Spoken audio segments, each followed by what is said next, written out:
اعوذ باللہ من الشیطان الرجیم، بسم اللہ الرحمن الرحیم۔ یہ آپ سے عربی میں بچوں ہم نے پچھلے 2 لیکچرز میں ترجمہ پڑھا ہے نثر کا، تو اب اس دفعہ ہم نظم کی طرف آتے ہیں۔ تو جیسے امی، ابی، الغلا اور المستقبل، 4 نظمیں ہم پڑھ چکے تھے۔ آگے جو اگلی نظمیں ہیں یہ 4th ایئر کے سلیبس کا حصہ تھی ہماری، تو اس میں ہے نشید الفلاح، اگلی نظم ہے۔ نشید گیت کو کہتے ہیں، یہ ترانہ۔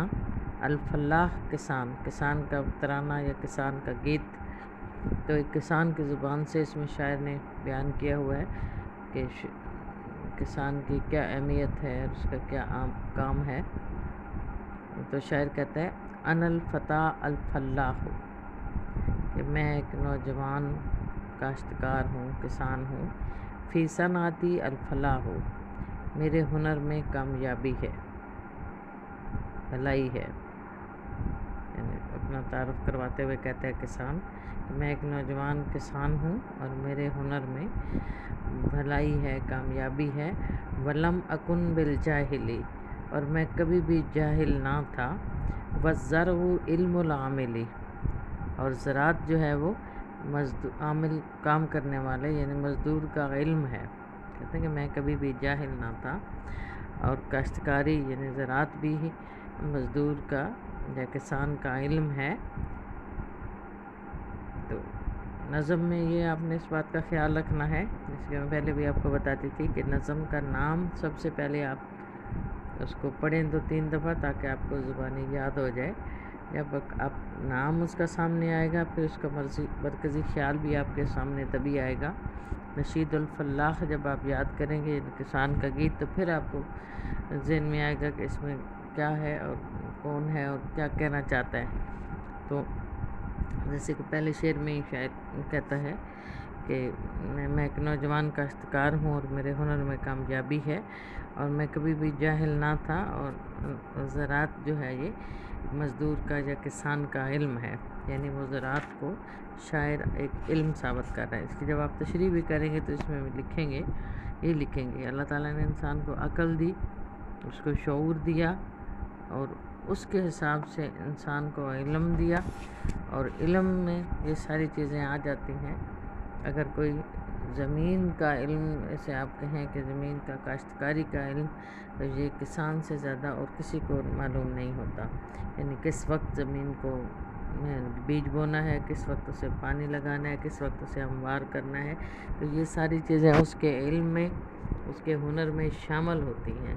تو اللہ تعالیٰ نے اسی طرح سلسلہ بنایا ہوا ہے۔ جو لوگ دیہات میں ہوتے ہیں وہ زمینوں کو اس طرح سنبھالتے ہیں، تو شاعر والے اس سے فائدہ اٹھاتے ہیں۔ تو یہی جو ہے ایک کسان کی اہمیت ہے جس کو شاعر اس میں واضح کرنا چاہتا ہے۔ تو اگلے شعر میں جیسے وہ کہتا ہے مثل الجرائے فاسی والحقل مثل الترسی، اب وہ اپنے علم کو کس طرح مثالیں دے کر ثابت کر رہے ہیں کہ میرا کلہاڑا قلم کی طرح ہے۔ مثل جرائی یعنی قلم کی طرح ہے، فاسی میرا کلہاڑا، والحقل اور کھیت مثل الترسی کتاب کی مانند ہے۔ ترس کہتے ہیں صفحے کو، کتاب کے صفحے کو۔ تو کہتا ہے کہ میرا کلہاڑا جو ہے وہ قلم کی طرح ہے، اور کھیت کتاب کی طرح، جس طرح قلم کے ساتھ کتاب پہ لکھتے ہیں، اس طرح کہتا ہے کہ میرا کلہاڑا کھیت میں کام کرتا ہے۔ کلہاڑا ہوتا ہے جو کاٹنے والا، اعلیٰ زمین کو کاٹنے والا۔ تو یہ ثابت کرنے کے لیے کہ یہ بھی ایک علم ہے، تو شاعر اس میں جو علم میں چیزیں استعمال ہوتی ہیں انہی کا حوالہ دے رہا ہے۔ کہتا ہے کہ قلم کی طرح میرا کلہاڑا ہے، اور جو میرے کھیت ہیں وہ صفحے کی طرح ہیں، ایک کتاب کی طرح ہیں جن کے اوپر میرا قلم لکھتا ہے۔ والماء فی القناة مداد و مزروعاتی، قنات کہتے ہیں پانی کی نالی کو، جسے عام لفظوں میں کھال بھی کہا جاتا ہے، پانی کا چھوٹا جو ہوتا ہے نالا سا۔ تو کہتا ہے جو نہر میں یا نالے میں پانی ہے، مداد و مزروعاتی، میری فصلوں کے لیے روشنائی ہے۔ اب مداد یعنی روشنائی بھی پڑھنے لکھنے میں علم میں استعمال ہوتی ہے۔ تو اب اپنی مثال دیتے ہوئے شاعر کہتا ہے کہ میرا کلاڑا قلم کی طرح ہے، میرا کھیت کتاب کی طرح ہے، اور جو میرا پانی ہے نہروں میں وہ میری فصلوں کے لیے روشنائی ہے۔ تو یعنی ان مثالوں سے، ان حوالوں سے وہ واضح کرنا چاہتا ہے کہ جو زراعت ہے یہ بھی ایک علم ہے، اور کسان جو ہے اس کا بھی ایک ہنر ہے۔ فَلْيَدْرِ قَوْمِي مَنْ أَنَا، پس قوم کو جان لینا چاہیے کہ میں کون ہوں۔ أَنَا لَهُمْ رَأْسُ الْغِنَىٰ، میں ان کے لیے اصل زر ہوں۔ رأس الغنا اصل مال، اصل زر، یعنی ان کے لیے بہت قیمتی ہوں۔ بس قوم کو جان لینا چاہیے کہ میں کون ہوں، میں ان کے لیے اصل زر ہوں، یعنی راس المال ہوں، تو یعنی ساری دولت کی بنیاد ہوں۔ وہ کس طرح کہ جو بھی چیز آتی ہے شہروں میں، جب اس کی تشریح آپ کریں گے تو اس طرح کہ جو بھی چیز شہروں میں آتی ہے وہ زمینوں سے ہی آتی ہے۔ اگر آپ شہر میں روٹی کھا رہے ہیں یا ڈبل روٹی کھا رہے ہیں، لیکن اس کا اگر آپ ڈھونڈیں کہ کہاں سے آ رہی ہے تو اس کے لیے جو گندم استعمال ہوتی ہے وہ کھیت سے ہی آ رہی ہوتی ہے۔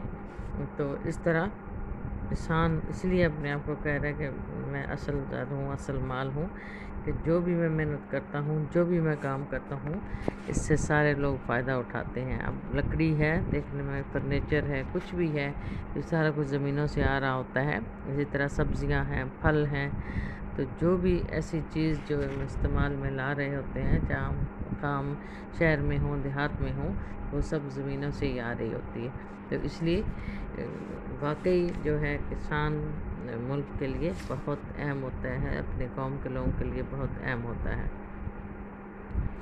ارضی وفاسی ویدی، میری زمین، اگلے شعر میں شاعر کہتا ہے کہ ارضی میری زمین، وفاسی میرا کلہاڑا، ویدی اور میرا ہاتھ، ہننا حیات البلدی، یہ سب میرے وطن کی زندگی ہیں۔ کہتے ہیں کہ میری زمین، میرا کلہاڑا اور میرا ہاتھ، یہ سب وطن کی زندگی ہیں۔ بکلو میں ینکرنی، اور جو کوئی میرا انکار کرتا ہے، ینکر فضل الوطنی، وہ وطن کی فضیلت کا انکار کرتا ہے۔ آخری شعر میں شاعر مزید اپنی اہمیت کو واضح کرتے ہوئے کہتا ہے کہ میری زمین، میرا کلہاڑا اور میرا ہاتھ، ہننا حیات البلدی، یہ سب میرے وطن کی زندگی ہیں۔ وکلو میں ینکرنی ینکر فضل الوطنی، اور ہر وہ شخص جو میرا انکار کرتا ہے وہ وطن کی فضیلت کا انکار کرتا ہے۔ تو اپنے زمین، اپنے کلہاڑے اور اپنے ہاتھ کی اہمیت بیان کرتے ہوئے شاعر کہتا ہے کہ یہ سب وطن کی زندگی ہیں، یعنی ان پہ وطن کی زندگی کا دار و مدار ہے، اور جو کوئی میرا انکار کرتا ہے گویا وہ وطن کی فضیلت کا انکار کرتا ہے۔